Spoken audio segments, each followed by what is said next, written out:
Hi everybody.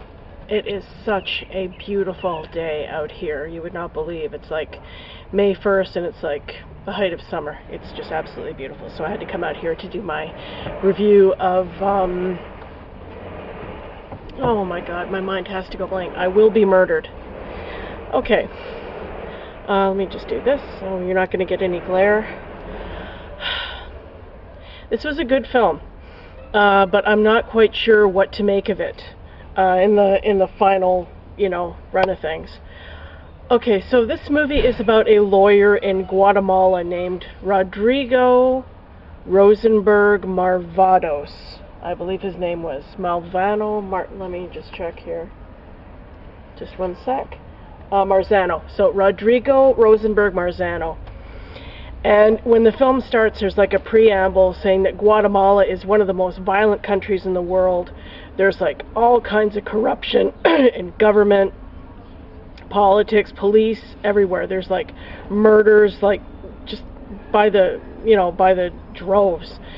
And so anyway, this movie was about this lawyer, this guy named Rodrigo Rosenberg Marzano, who predicted that he was going to be murdered by the president of the country because he was investigating some stuff about him. He found out some, shady stuff about him, and he made this video saying, to anybody who views this video, if you're watching this, that means that I was murdered by the president of the country. What are you going to do about it, Guatemalans? And everybody who knew him, said he was like a wonderful, amazing guy, had like morals, ethics, standards. This guy was an upstanding guy. He despised all the crime and the corruption and all that going on in his country. And he got involved with this man who owned a business, who had been offered a job at a bank. And this man had accepted the job. But I think a few days before he was getting all these death threats about taking the position, because apparently the bank was, they were money laundering at this bank, and it was, money was from the government was being laundered through this bank. So he started, because they knew that this guy who was about to take the post was a really upstanding, honest person.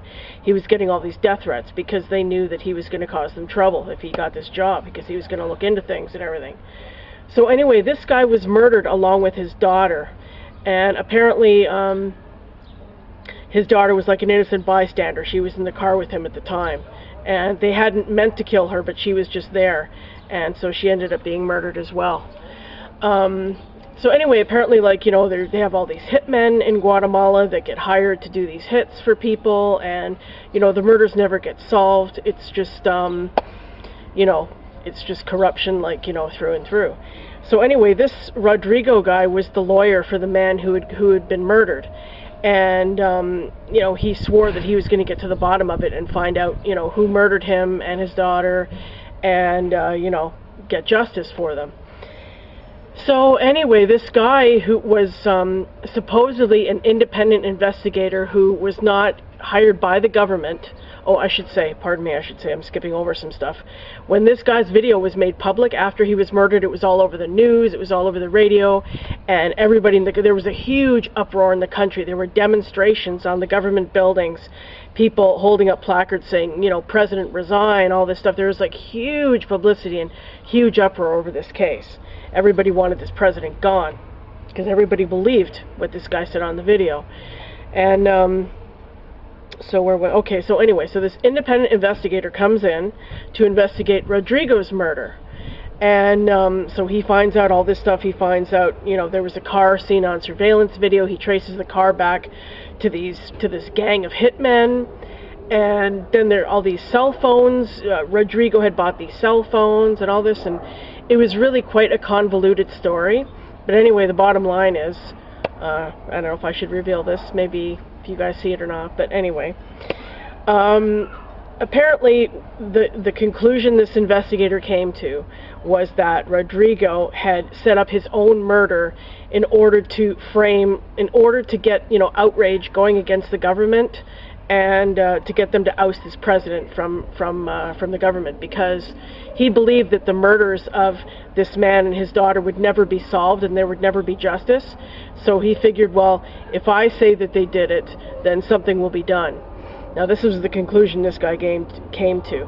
Another twist was that the woman who was killed with the man in the car, the daughter of the man, turned out to be a woman he was having this Rodrigo was having an affair with. They had this passionate affair for years. She was a married woman. She was just about to leave her husband when she was killed along with her father in this car.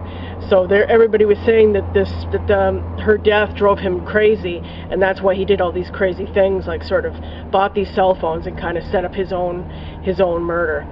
So, you know, why I say I don't know how to feel about this movie is because I don't know whether I buy this conclusion. I mean, they start off the movie saying that the country is so corrupt and everything, and then this independent, so-called independent investigator comes along and exonerates this president with this story about this guy who just went crazy and set up his own murder, and he's responsible for killing himself, basically.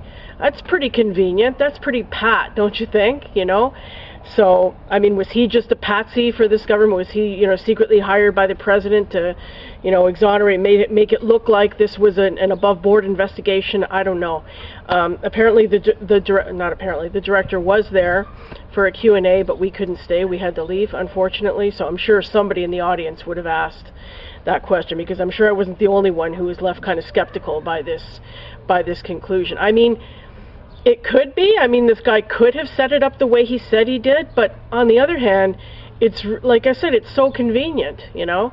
At the end, they put up updates, and it said that the president finished his term in office, but he never ran again, and the guy who ran the independent investigation resigned like a few months afterwards. So that's pretty convenient, too. So, you know, all in all, I'd say the movie was very good. Very well done, very interesting, very suspenseful. You're kind of on the edge of your seat trying to figure out what's going to happen next. But I was left like kind of scratching my head going, huh? You know, and I really don't know what to believe. So this movie, I didn't really feel gave me a clear enough answer about what happened to this guy. And it was a very good movie. I'd recommend it. But that's the only kind of critique I have is, and I don't know whether that's, you know, a filmmaking, and, you know, I guess, you know, nobody's going to really know what the real truth is, right? Everything gets covered up, and you know, especially when it comes to high-profile government stuff like this, like, we don't know what goes on, you know? We just know what they tell us. Now, whether we believe it is something else. So, anyway, yeah, that's my review of I Will Be Murdered, and, yeah, it was a good movie. So I'm not seeing any more movies until Saturday, Sunday, so, but you know I'll be back. I'll give you more, so I will talk to you then. See you later. Hope you guys are enjoying this beautiful weather wherever you are too. Okay, bye.